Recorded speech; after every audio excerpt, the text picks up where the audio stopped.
It is Business Wednesday right here on Park City Television's Mountain Connections. And right now we are going to focus on how you can support small businesses, what you need to know right now as we head past certain pandemic restrictions into others and try to find this new normal. Well, let's take a look right now. A recent survey from home services app Thumbtack revealed the best states and cities for small businesses to thrive. Joining us now to discuss the survey results and much more is home expert at Thumbtack, David Steckel. David, thanks for being here today. Thank you so much for having me. What are the best cities and states for small business, and how does Salt Lake City shape up? So this year we interviewed and heard back from over 3,600 local service professionals in the home maintenance, construction, and event spaces. And this year, the top 5 states for small business friendliness were Maine leading the pack with an A+, followed by New Hampshire, South Carolina, Florida, and Georgia. And our small business owners pointed out some things they love about operating a business in Utah, but also made sure to point out some areas for improvement. So Salt Lake City scored an A+ in overall small business friendliness, which is right at the top of the list. But our business owners also gave the state a C in support of starting a net new business and a D+ in opportunities for hiring new employees. How are service businesses feeling about the economy right now?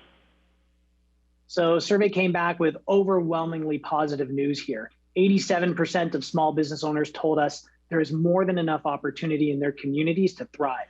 And this is actually up 11% from 2019.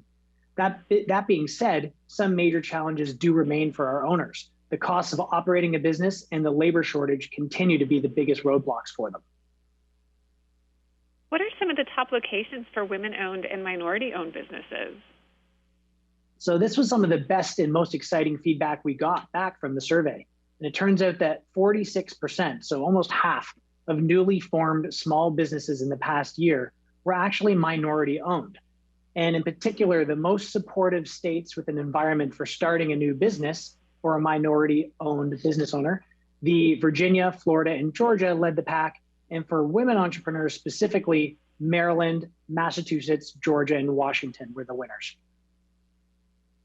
As a home expert, what are some of the top considerations for people starting new projects and seeking out local small businesses?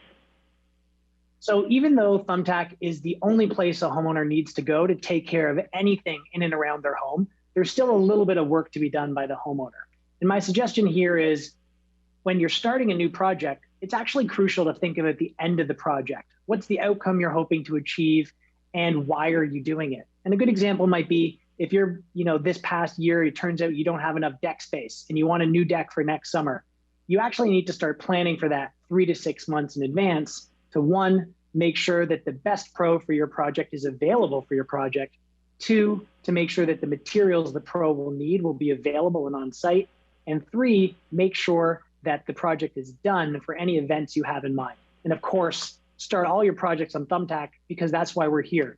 We're here to help you tackle all of the to-dos all in one place, from the small jobs like cleaning your gutters to those bigger jobs like landscaping decks. This is such excellent information. Where can we find out more? So to learn more about the survey, you go to thumbtack.com/survey, and you could read all the results there for yourself. And to hire and engage with one of our pros in your neighborhood, download the app at either of the app stores or go to thumbtack.com. Thank you so much, David. I really appreciate your time with us today. Thank you so much for having me.